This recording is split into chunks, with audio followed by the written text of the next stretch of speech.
Hello दोस्तों, welcome to my YouTube channel. पिछले episode में हमने देखा था कि भाई यहाँ पर एक शहर को तबाह कर चुका और यहाँ पे मदद के लिए अपने फेरन स्टार्क और सीरियस मोड वाला आदमी और हरे बाल वाली लड़की भाई पहुंच चुके हैं मदद करने के लिए। पर क्या फायदा वहाँ पर भाई डीमन ने सारे भाई उसको मार दिया है और अब इन लोगों का सामना होगा डीमन से, क्योंकि अभी लोग डीमन को ढूंढ कर मतलब डीमन को ढूंढ के मारेंगे। ठीक है, तो चलो इसका एक्सप्लेन करते हैं। एपिसोड की शुरुआत में हमें बहुत बड़ा महल से दिखाया जाता है जहाँ पे सबसे खतरनाक एफ बैठे रहते हैं जो कि हुक्म चला देगा कौन सा मेज किस इलाके में जाएगा। उस इलाके में जो इलाका डेमन ने तबाह कर रखा उस इलाके में इन दो को भेजते हैं। ये जो सीरियस मोड वाला आदमी और एक हरे बाल वाली लड़की कहती है जाओ तुम उस इलाके में जाओ, तो वो हरे वाली लड़की उससे हाथ मिलाने की कोशिश करती है। तभी वो सीरियस मोड वाला आदमी कहता है तुम मुझसे मतलब रखने की कोशिश मत करो, मुझे अपने काम से मतलब है। तभी भाई साहब वो हाई एल्फ कहते हैं जल्दी से इससे हाथ मिलाओ और इसके साथ काम करो क्योंकि तुम्हारे यहाँ न करे कोई नहीं उठाएगा।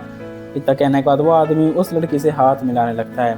मतलब ये हाई एल्फ है, इसकी बात को तुम नकार नहीं सकते, सबसे ज़्यादा ताकतवर है। ये अपनी फेरन से भी सबसे ज़्यादा ताकतवर है, पर फेरन और फन इसकी बिल्कुल भी इज्जत नहीं करती। तो यहाँ पे ये लड़की से यहाँ पे इतनी है, वो सीरियस मोड वाला आदमी हरे वाली लड़की को बताता है कि तुम्हें पता है अच्छे इंसान क्यों तो जल्दी मर जाते हैं। बताता है मेरा एक दोस्त था जो कि उसका स्वभाव बहुत ही ज़्यादा अच्छा था, वो किसी भी मिलजुल के रहता था और उसका स्वभाव इतना अच्छा था कि वो बहुत जल्दी से दोस्ती कर लेता और किसी को धोखा नहीं देता था।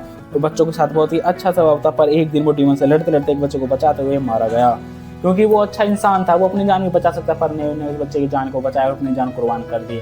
मतलब उसका कहने का मतलब था अच्छे इंसान बहुत जल्दी मर जाते हैं। और वो बताता है जिस डीमन ने मेरे दोस्त को मारा मैं उस डीमन को मारना चाहता हूँ। वो तलवार यूज करता है और वो डीमनों का जर्नल है। ये सारी बात वो हरे वाली लड़की को बताता है। जब भी वो कहते हैं ये सब मुझे ही क्यों बता रहे हो, ऐसा क्यों, तुम किसी और को भी बता सकते हो। पर कहता है नहीं, मुझे अच्छे इंसान बहुत बुरे लगते हैं क्योंकि वो अपने से ज़्यादा दूसरों की हिफाजत करते हैं। तो वो हरे वाली लड़की कहती है तुम भी तो यही कर रहे हो कि तुम मुझे मैदान से बाहर निकालना चाहते हो, जैसा कि तुमने हाई एल्फ से बोला था कि इस लड़की को मेरे साथ मत भेजो। कहता है मुझे नहीं पता, पर मैं नहीं चाहता कि तुम मारे जाओ। ये सारी बातें बता रहे थे कि मुझे उन हाई एल्फ ने यहाँ भेजा था और यहाँ फेरन और स्टार्क और सबको भाई ऑर्डर दे के उस हाई एल्फ ने इस गाँव की मदद करने के लिए भेजा था। अब ये सब बैठ के यहाँ पे सोचा था कि उस डीमन को कैसे हराया जाए और क्यों, क्योंकि वो डीमन बहुत ज़्यादा खतरनाक थे और लोगों के शरीर पर जो जख्म थे उन जख्मों से पता चल रहा था कि वो डीमन कोई आम डीमन नहीं थे। मैं इतना तो पता ही है कि जो अपनी फेरन है और फर्न है और स्टार्क है भाई किसी से कम नहीं है। ये डीमनों को कुत्तों की तरह मारते हैं और यहाँ पे अपनी फर्न कहते हैं चलो दिखाते हैं इंसान कितना भयानक हो सकता है। ये तो बात नहीं मानता भाई, इंसान की कोई लिमिट नहीं होती है। इतना कहने के बाद फिर यहाँ से सीन करते हैं और हमें वो डीमन दिखाया जाता है जिसने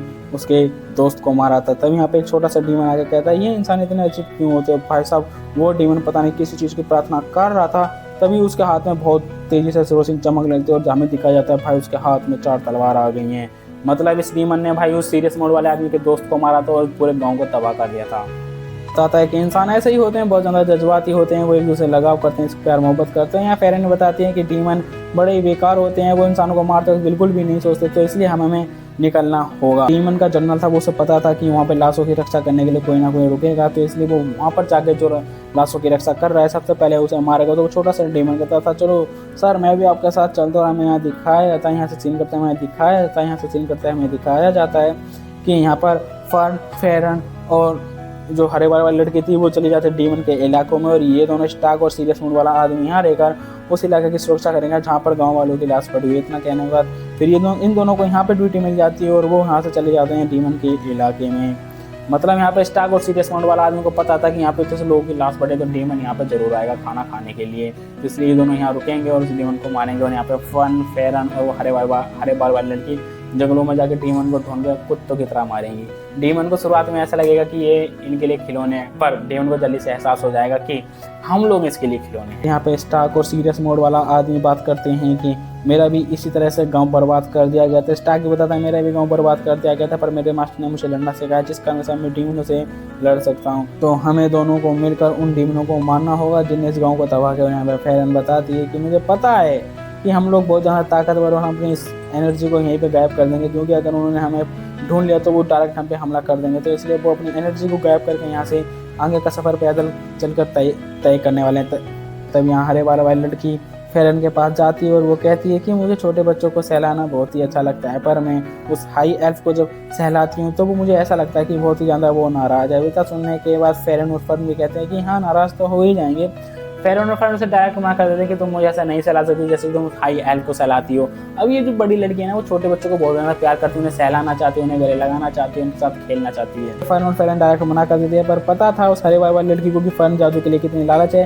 तो वो एक जादू की बुक लाती है और कहता है अगर तुम मुझे अपने आप को सहलाने दो तो ये बुक मैं तुम्हें पढ़ने दूंगी। इतना सुनने के बाद फेरन कहती है हाँ चलो ठीक है, तुम मुझे सहला लो।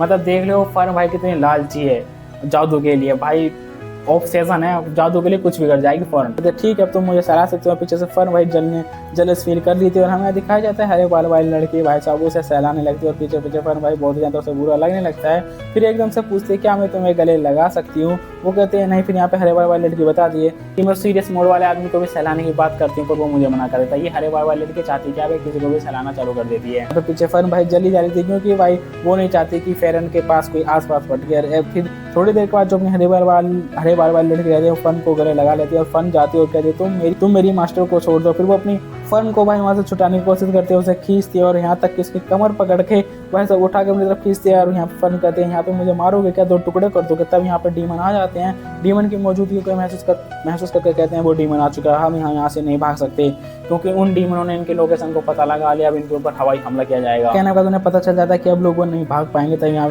फन कहते हैं अरे हमें पता है वो डीमन ताकतवर नहीं है। फिर हमें उन डीमनों को दिखाया जाता है जो कि कहते हैं चलो हम दोनों मिलकर इन दोनों को मारते हैं। तभी एक डीमन वहाँ पे धुएं वाला जादू करता है जिससे कि इनका माना छिप जाता है, वो डीमन को नहीं देख पाएंगे।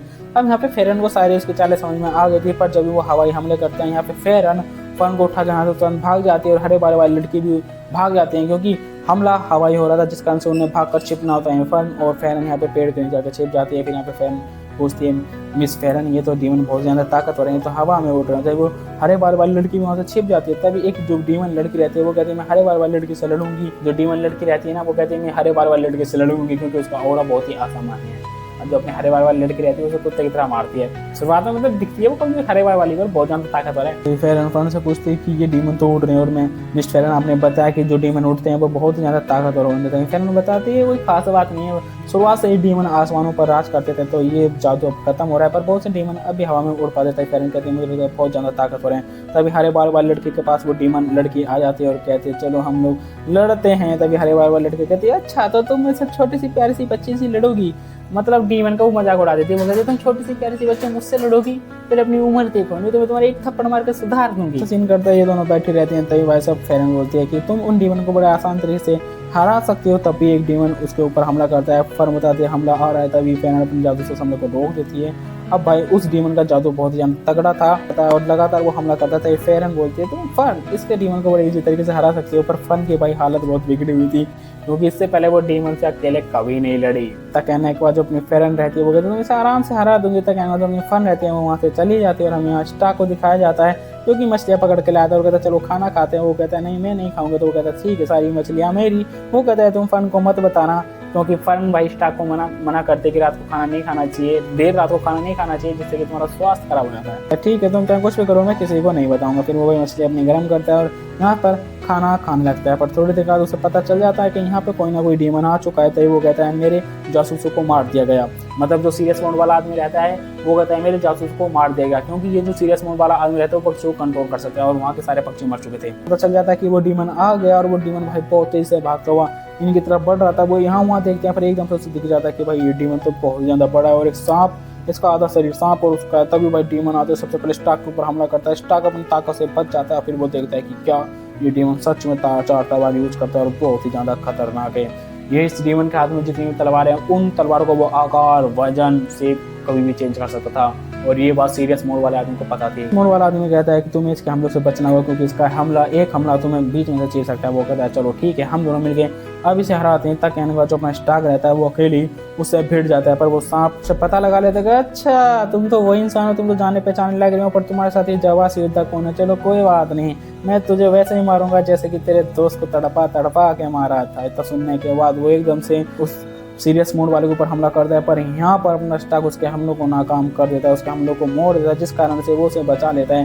तभी भाई बहुत घमासान युद्ध होता है थोड़ी देर के लिए। यहाँ पे स्टाक उसके सारे हमलों को कैंसिल कर देता है। उस सीरियस मोड वाले आदमी से कहता है मैं तुम्हारी हिफाजत नहीं कर सकता। वो कहता है तुम्हें कहा भी किसी मेरी हिफाजत करने के लिए। एक तो भाई वो उसके हमले से बचा रहा है और इस तरह घमंड दिखा रहा है कि तुझे कौन होता है तो मेरी हिफाजत करने वाला। डीमन उस सीरियस मोड वाले आदमी के ऊपर हमला करता है पर यहाँ पे वो आदमी उसके हमले से बच जाता है और एकदम से वो हवा में जाता है और कहता है तुम मेरे सामने कुछ भी नहीं और अपना स्टाइल से उसके पीछे पंख निकलते हैं। भाई ये सीन ये सीन देख के तो भाई मैं भी खुश हो गया था कि क्या मतलब यार ऐसे करके उन्हें पंख निकाल लिया, मतलब एक एंजल बन गया या फिर ये को खतरनाक बन गया। तो पंख निकलते हुए देख के भाई डीमन समझ जाता है कि ये कोई आम जादूगर नहीं, इसे थोड़ा बच के रहना पड़ेगा। सोचेंगा डीमन सोचता है कोई बात नहीं, मैंने इसी तरीके से मार सकता हूँ, क्योंकि डीमन को अपने आप पे भरोसा था कि ये लोग मेरे सामने नहीं टिक सकते। पर भाई साहब सच में डीमन इन दोनों की हालत मरने लायक कर देता है, पर ये दोनों मिलकर उस डीमन को मार देते हैं। ये देखेंगे हम नेक्स्ट एपिसोड में। यहाँ होता है एपिसोड खत्म और यहाँ से सीन कटता है।